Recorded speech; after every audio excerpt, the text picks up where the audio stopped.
I like to start my day with a walk. Walk the dog. Obviously, a nice bit of bonding with the dog. Bit of peace. You know, just listen to the birds and the nature. Helps me evaluate the day. So it gets me prepped for a hard day of training. Doesn't matter how big you are, how famous you are, how good you are, you think in life, always pick up your dog shit.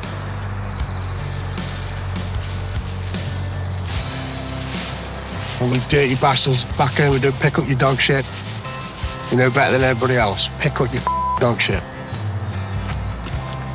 So we're in Newcastle-under-Lyme, a place called Stoke-on-Trent. This is where I was born. So I grew up on the streets of Stoke. Lived here my whole life, and my family now lives here with me. And it's been a nice sort of upbringing because I've come from shit. I've come from a really rough working class background where mum and dad haven't had much money. You know, I've had to work minimum wage jobs to sort of come up the ladder. Oh, thank you so much. I really appreciate that. No problem. Thank you. Thanks for your time. Thank you. And you, mate. Take care, man. All the best stuff. Thank you. Bye. It's nice being known, and it's not like it's happened overnight. You know, I didn't win Celebrity Big Brother or win some big contest, some random contest and got fame. You know, it's been through years of winning Britain's Strongest Man, UK Strongest Man, just building that ladder, Europe's Strongest Man. Yeah, winning the World's Strongest Man was kind of pinnacle. Life after winning the World's Strongest Man is where it really took off. You know, it's where I was able to make my living through meeting the fans. You know, it's the fans that pay my bills. It's the fans that watch my content and indirectly put money in my back pocket, which helps me live an amazing life. I'm super lucky and super blessed to live the life that I do. So, you know, when you're out and about, giving a little bit back and doing a picture for somebody is the least that I can do for the people. And now I'm going to do a little bit of swimming and try and do 4 minutes non-stop. Twice. So I'm going to do 2 rounds of swimming. And then a little bit of stretching and just mobility, really, get loose. So he's a strong man. He's Brian Shaw. He's won World's Strongest Man 4 times. He's a good friend of mine, but I love to troll him. I think maybe in my next pair, I'll get a pair with Marius's face on. In my opinion, swimming is one of the hardest things you can do, especially for fight training, because it simulates the fight quite well. Because you've got to hold your breath, doing your strokes. You want to stop. You want to gasp for air, but you got to keep going. And it's just like a fight. If you give up, you drown. If you give up in a fight, you get elbowed in the face. So this is where swimming transfers over to fighting pretty well. That's tough. 4 minutes. 4 minutes solid. So got to be fit for those 4-minute rounds because Marius wouldn't sign the contract unless we did 4-minute rounds. So here I am, trying to get fit. Oczywiście ja chciałem 3 razy 5 i dla mnie byłoby to normalnie, tak jak typowe MMA. Ale Eddie chciał najpierw 3 rundy po 2 minuty. Ja mówię, ja przychodząc do MMA nie miałem takiej ulgi. Pierwszy Marcin Najman, wiadomo jak potoczyło się. No Marcin Najman też nie miał do czynienia z MMA, ale druga walka mistrza Federacji DEP, gdzie ma rekord 12-1.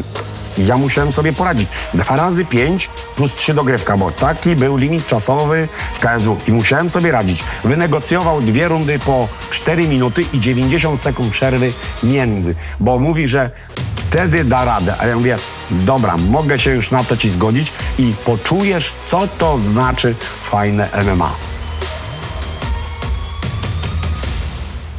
Ja mogę powiedzieć po swoim przykładzie, że przychodząc na salę, wydając się ma być ogólnie wydolnościowo sprawny, a tutaj nie będzie wydolnościowo gość sprawny, bo to jest niemożliwe fizycznie. Sam Mariusz pamięta, jak przyszedł na początku. No i tak naprawdę też chyba, nie oszukujmy się, będzie miał ten Hall pierwszy stres zawodowy, takiej zawodowej walki, no bo Mariusz to już przerabiał. Trening skończyliśmy, lekko nie jest wczoraj trening sparingowy, czyli 3 razy 5 minut dochodzeniowe, co każdą rundę nowe, więc zdrowiutko dało w kość. O godzinie 20 skończyliśmy, więc raptem minęło 12 godzin. A wracając do MMA.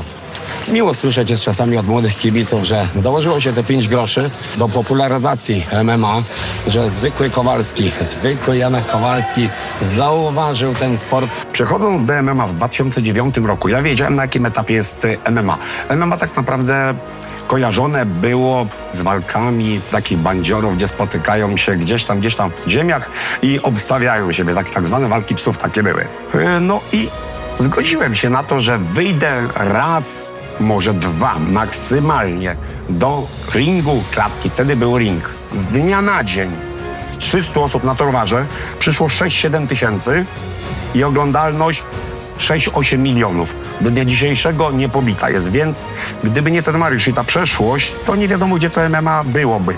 I właśnie dzięki temu, że są kibice, jest oglądalność, większe garze mają, mogą robić to, zarabiają, a tacy niektórzy niewdzięczni sobie tylko próbują Mariusza podgryzać. Niektórzy zawodnicy powinni tą swoją buzię troszeczkę przyciszyć i powiedzieć: Mariusz, masz rację, niech biorą się młodzi za robotę, a nie komentują. Bo ja, żeby komentować to, co dzisiaj komentuję, nosem orałem każdego dnia i nie jest to rok, 2, 3. Więcej orałem, niż oni mają lat dzisiaj.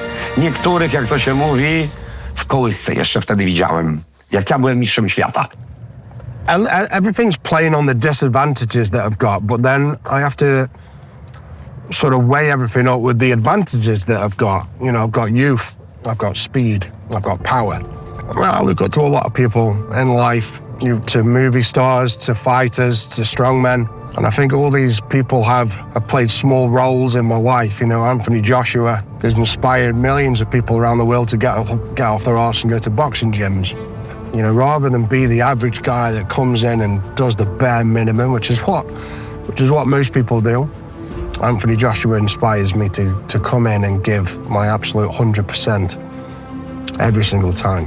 So going into the 500 kilo, I announced it a year in advance. I gave myself a year to lift 500 kilo, and at the time when I announced it, the world record was 463 kilos.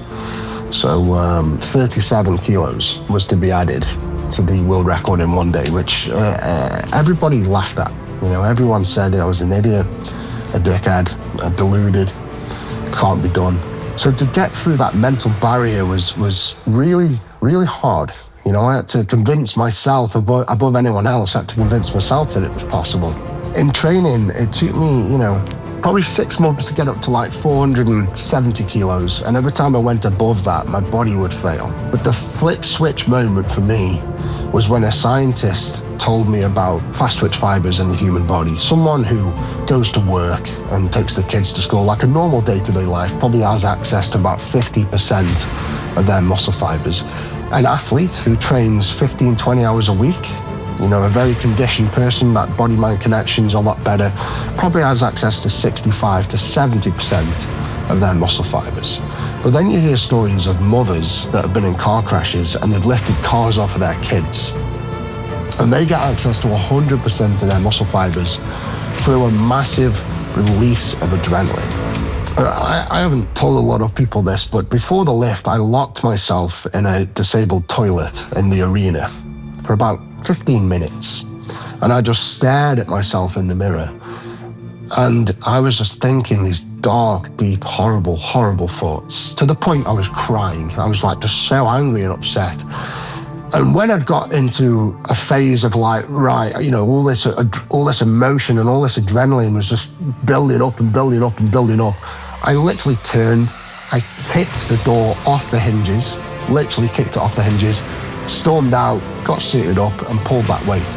And it was all a scenario in my head. And when I pulled the weight, I sort of, you know, put it down and I was like in and out of consciousness. I don't even remember pulling the weight. But I remember waking up over the bar and just like didn't know what I'd done.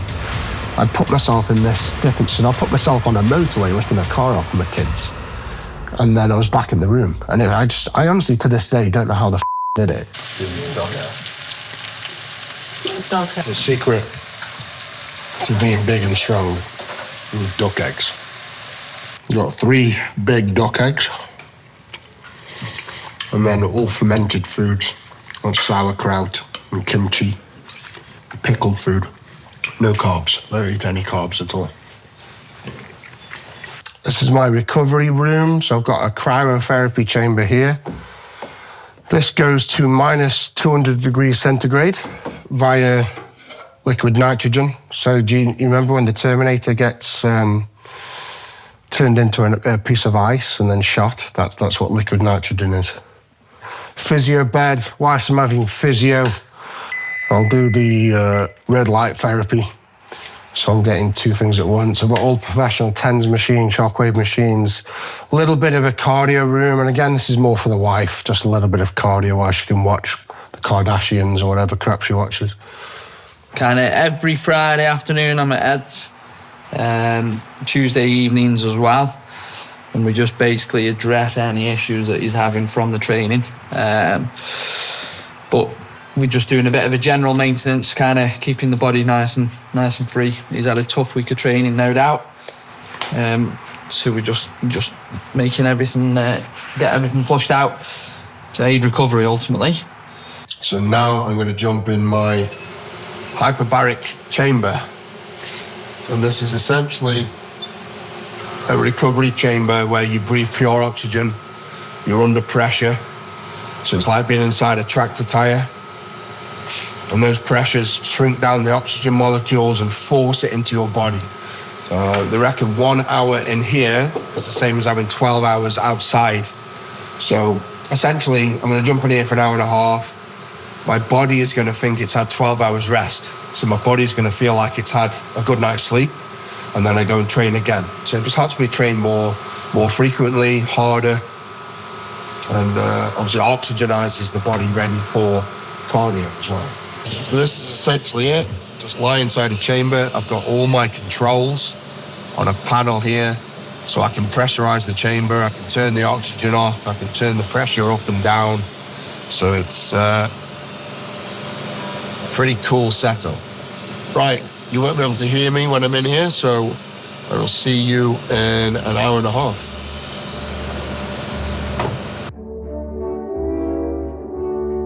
No tak jak widać, okres letni się teraz zbliża, wiosna, ciepło.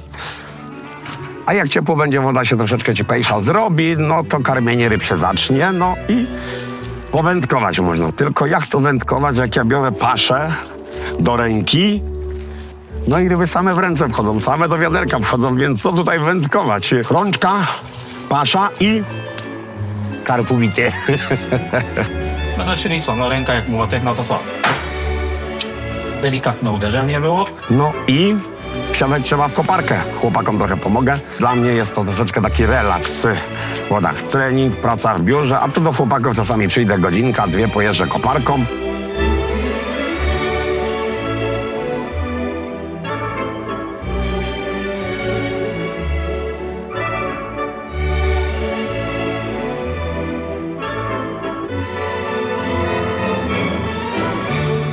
No to właśnie mamy powiedzenie nasze, to i tak by nic nie dało.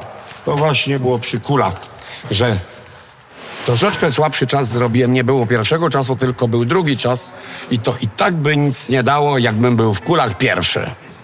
I to właśnie takie cudaki, to i tak by nic nie dało. As you can see, that is 200 kilo. And every time I come in here, I have to pick it up and put it back down. Every single time, and it just keeps you strong.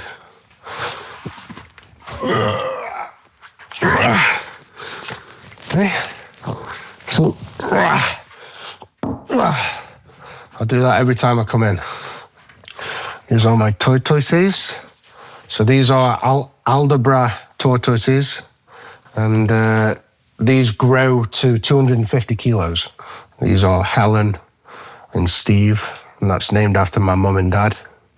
And these live to 200 years old. and these will grow bigger than me. Come here, boy. This is a fully trained attack dog and a nice family dog as well. Keeps us all safe. Good boy. Come on. So I've got quite a decent gym set up, and this is just for home use really, so perhaps use it when I'm in a rush. Very simple, but these are all the tools and machines that I used to win the World's Strongest Man, so I've kept it very basic. Right, well, thanks for joining me for the day, guys. Hope you enjoyed that. And if you want to watch the fight, head over to KSW or CANAL Plus, April 26th. I'll see you then, especially you, Marius.